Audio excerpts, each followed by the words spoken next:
रख हौसला वो मंजर भी आएगा, प्यासे के पास हल्के समंदर भी आएगा। थक कर ना बैठ ए मंजिल की मुसाफिर, मंजिल भी मिलेगी और मंजिल मिलने का मजा भी आएगा। नमस्कार साथियों, आप सभी का स्वागत है अपने इस YouTube चैनल पर। साथियों, मैं lab assistant selected BL Dudi आप सभी का अपने इस YouTube चैनल पर स्वागत करता हूं। साथियों, हम बहुत दिनों बाद में इस YouTube चैनल के माध्यम से मिल रहे हैं, यानी कि चर्चा कर रहे हैं। तो बहुत सारे साथी हैं जो तैयारी कर रहे हैं, कोई लग गए हैं गवर्नमेंट जॉब में। तो जो भी गवर्नमेंट जॉब लग गए हैं उनको मेरी तरफ से बहुत ढेर सारी शुभकामनाएं। साथियों, अभी जो साथी हैं वो अभी गवर्नमेंट जॉब नहीं लगे, यानी कि वैकेंसी की तैयारी कर रहे हैं, तो मन के अंदर बहुत सारे डाउट आते रहते हैं कि भर्ती कब आएगी, नोटिफिकेशन कब आएगा, कितने पदों पे आएगी कि नहीं आएगी, गवर्नमेंट निकालेगी या नहीं निकालेगी। ऐसे बहुत सारे डाउट होते हैं, आपके मन के अंदर है तो मेरे मन में भी ऐसे पहले डाउट आते थे। तो अभी नई गवर्नमेंट बनी है, उससे पहले बहुत सारी ऐसे बातें हो रही थी। तो आज हम विशेष रूप से उन बातों पर चर्चा करने वाले हैं, क्योंकि नई गवर्नमेंट बनी, इन्होंने एक आदेश निकाला है, एक शेड्यूल निकाला है कि आने वाले 100 दिनों के अंदर हमको क्या करना है। शिक्षा विभाग में नई भर्तियों के संबंध में इन्होंने एक डाटा जारी किया, तो उन पे तो हम चर्चा करेंगे ही। उससे पहले आपको बता दूं कि सकारात्मक रहिए, पॉजिटिव रहिए, नेगेटिव एनर्जी से हमेशा बच के रहिए, क्योंकि आपको नेगेटिव एनर्जी है वो गिरा देती है, पॉजिटिव एनर्जी है वो हमेशा आपको सकारात्मक पहलू यानी कि अच्छा काम करने के लिए संकेत देती है। इसलिए नेगेटिव एनर्जी से हमेशा बच के रहिए, दूर रहिए। ठीक है साथियों, आज के इस वीडियो को शुरू करते हैं। तो आपको दिख रहा होगा थंबनेल में कि नई भर्ती का तोहफा और आदेश जारी। अब तोहफा अभी नोटिफिकेशन जारी नहीं हुआ है, लेकिन तोहफा का मतलब 2024 में आ रही, क्योंकि उससे पहले ये बातें चल रही थी कि भर्ती आएगी नहीं, गवर्नमेंट निकालेगी नहीं। तो अभी इसमें हम चर्चा कर लेते हैं। अभी वर्तमान समय में नई गवर्नमेंट का 100 दिन की कार्य योजना का एक प्रारूप है जो आपके सामने दिया है ना, ये प्रारूप आप देख रहे हो। तो इसमें विभाग का नाम देखो आप, स्कूल शिक्षा विभाग, ठीक है, यानी कि एजुकेशन डिपार्टमेंट, वो भी स्कूल के अंदर, ठीक है। एक साइड तो कार्य का विवरण लिखा है और एक साइड तो लिखा हुआ है 100 दिन में अर्जित किए जाने वाले लक्ष्य या कार्य, और इसमें कितने दिन में वो अर्जित होगा, ठीक है। अब देखो, 1 नंबर पॉइंट आपको यहां पर दिख रहा है, ठीक है। पॉइंट टू पॉइंट हम बात करेंगे ताकि आपके सारे डाउट क्लियर हो जाए।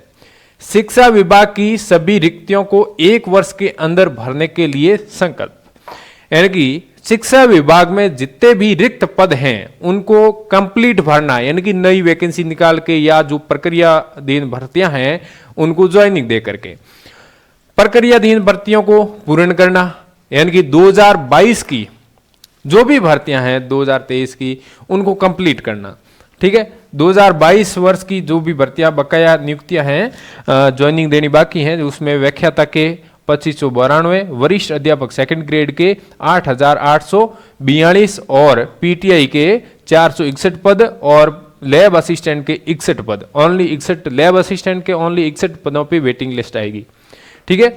और कंप्यूटर अनुदेशक के 528 पद हैं, वो अभी तक इनको ज्वाइनिंग नहीं दी है, तो इनको नियुक्ति देंगे। ये इनका टारगेट गवर्नमेंट का है, ये है 90 दिन का, ठीक है। 90 दिन के अंदर अंदर ये काम होगा। उसके बाद में देखो आगे 2 नंबर पॉइंट लिखा हुआ, उसमें देख लेते हैं। 2 नंबर पॉइंट में क्या लिखा है, राजस्थान शिक्षा सेवा नियम में संशोधन कर बकाया DPC की कार्यवाही करना, यानी कि DPC का अर्थ हुआ कि प्रमोशन, यानी कि प्रमोशन करेंगे, यानी कि जैसे वॉइस प्रिंसिपल से प्रिंसिपल बनाएंगे, तो व्याख्याता पर भी प्रमोशन लिस्ट आएगी, और यहाँ पर एक प्रधानाचार्य के 6282 पदों पर भी DPC आएगी, ठीक है। और ये काम होगा आने वाले 100 दिन के अंदर, ठीक है। DPC आप लगे हुए हैं तो DPC से आपका संबंध है, यदि गवर्नमेंट कर्मचारी लगे हुए नहीं है तो आपका कोई इसमें ताल्लुकात नहीं है। लेकिन इसमें ये कह सकते हैं कि जैसे फर्स्ट ग्रेड से सेकंड ग्रेड टीचर से फर्स्ट ग्रेड टीचर में प्रमोशन होता है, डीपीसी होती है, तो पीछे पद है वो रिक्त हो जाते हैं, तो भर्ती आने वाले समय में जो भी भर्ती होगी उसमें पदों की संख्या बढ़ेगी। आगे देखो, सीधी भर्ती हेतु रिक्त पदों की गणना, ये आपके लिए बहुत ही काम की चीज है।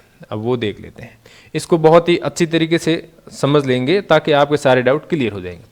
देखो, सीधी भर्ती के रिक्त पदों की गणना, यानी कि कितने पद वर्तमान समय में खाली हैं, 2022 की वैकेंसी जो भी प्रक्रियाधीन भर्ती हैं उनको ज्वाइनिंग देने के बाद में पीछे कितने पद रिक्त रह जाएंगे, ठीक है, और डीपीसी के बाद में कितने पद रिक्त रह जाएंगे उसकी अर्थना प्रेषित करना, ये काम होगा, ये होगा आने वाले 30 दिन के अंदर, यानी कि 1 महीने के अंदर ये काम होगा। यानी कि जनवरी मान लो जनवरी के अंदर आपका ये डाटा कलेक्ट हो जाएगा कि कितने पद खाली है, और अर्थना भिजवा देंगे वित्त विभाग के पास में, ठीक है, पदों को स्वीकृत। ये इसका मतलब ये नहीं हो कि नोटिफिकेशन आएगा 30 दिनों के अंदर, अर्थना भिजवाएंगे, ठीक है।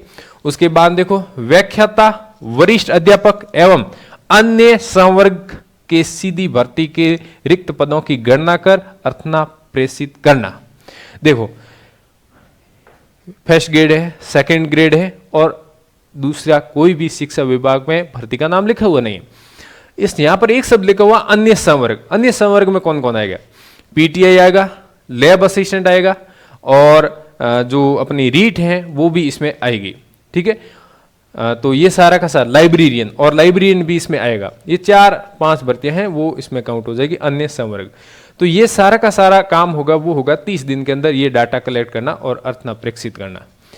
उसके बाद में देखो, इसका अर्थ ये हुआ कि नोटिफिकेशन आ जाएगा 2024 के अंदर जनवरी में ये सारा काम हो जाएगा। फिर फरवरी और मार्च, अप्रैल, और 3 महीने बच जाएंगे। 3 महीने के अंदर आपका नोटिफिकेशन भी नई भर्ती का जारी हो जाएगा, ठीक है। तो इसका अर्थ ये भी हुआ कि आने वाले जो लोकसभा चुनाव हैं उससे पहले वैकेंसी का नोटिफिकेशन आपको देखने को मिलेगा। गवर्नमेंट भी यही चाहती है कि आने वाले जो चुनाव हैं उससे पहले एक बार नोटिफिकेशन निकाल दे, तो उनको बहुत ही बड़ा फायदा हो सकता है। तो ये नोटिफिकेशन जरूर निकलेगा, और वो भी निकलेगा लोकसभा चुनाव की जो आचार संहिता लगती है ना उससे पहले, ठीक है। तो ये आप ध्यान रखना और अपनी तैयारी को जारी रखना, क्योंकि नोटिफिकेशन जरूर आएगा, वैकेंसी जरूर आएगी। अपनी जो पढ़ाई है कंटिन्यू जारी रखना, और साथ ही साथ एक संदेश ये दे रहा हूं कि नेगेटिव एनर्जी से हमेशा बच के रहना। लोग आपको भ्रमित करेंगे, उल्टे सीधे बताएंगे, बातें बताएंगे, ठीक रहा पूछ रहा, जो भी बात है उससे दूर रहना है। आपको सिर्फ और सिर्फ अपनी स्टडी से ही मतलब रखना है, पढ़ाई से। अपनी पढ़ाई बढ़िया हो रही है नहीं हो रही है, अपनी तैयारी जिस हिसाब से होनी चाहिए, सिलेबस के अकॉर्डिंग होनी चाहिए, वो हो रही है कि नहीं हो रही है। मेरी तरफ से जो भी हेल्प होगी वो मैं करूँगा। अपने यूट्यूब चैनल के माध्यम से, अपने एप्लीकेशन के माध्यम से हमेशा आपके बीच में जुड़ा रहूँगा। अभी मैं पिछले कुछ ही दिनों से कोई वीडियो वगैरह नहीं बना रहा था किसी कारणवश। अभी आपका यूट्यूब चैनल पे भी वीडियो आएगा, एप्लीकेशन पे भी वीडियो आएगा, अपनी क्लास कंटिन्यू जारी रहेगी। तो और आपके कोई भी डाउट है तो आप मेरे पर्सनल मोबाइल नंबर से कांटेक्ट कर सकते हो और मैसेज कर सकते हो, मेरे को टाइम मिलती मैं रिप्लाई भी दूंगा। जो अपना ये वीडियो है उसके डिस्क्रिप्शन के अंदर मैं मेरे व्हाट्सअप चैनल या व्हाट्सअप जो टेलीग्राम चैनल है उसका लिंक डालूंगा, वहाँ पर आप जुड़े रहना। कोई भी इन्फॉर्मेशन आएगी सबसे पहले आप तक पहुँच जाएगी।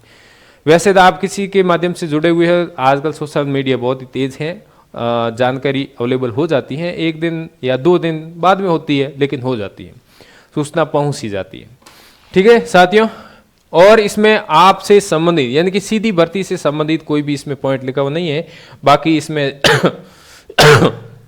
शिक्षा विभाग जो स्कूल के अंदर कुछ योजनाएं हैं उसके बारे में लिखा हुआ है, साइकिल वितरण करना, नई योजना किस प्रकार से होगी, ये बातें इसमें लिखी हुई नहीं।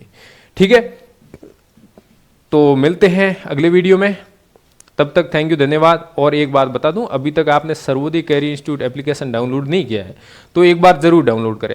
वहां पर आपको बहुत सारी चीज़ें मिलेगी, टेस्ट भी डाल देंगे और कुछ बुक्स है जैसे जियोग्राफी से संबंधित है और वो फ्री कंटेंट के अंदर वहाँ पर अवेलेबल है, वो भी आप डाउनलोड कर सकते हैं। जैसे आपको इधर उधर कोई बुक्स नहीं मिलती है ना, तो वहाँ पर मैंने कुछ बुक्स डाली हैं, जैसे साइंस से संबंधित भी है और ज्योग्राफी से संबंधित भी हैं, कुछ इंपोर्टेंट बुक्स भी हैं, वो भी डाली हुई हैं, वो भी आप डाउनलोड कर सकते हैं। फ्री कंटेंट एक ऑप्शन आएगा एप्लीकेशन के अंदर, वहाँ पर आपको अवेलेबल हो जाएगी, वहाँ से आप प्रिंट ले सकते हो, डाउनलोड कर सकते हो। बाकी कोई भी समस्या है तो आपके बीच हाजिर हूँ। ज़्यादा से ज़्यादा इस वीडियो को शेयर भी करना। थैंक यू, धन्यवाद, जय हिंद।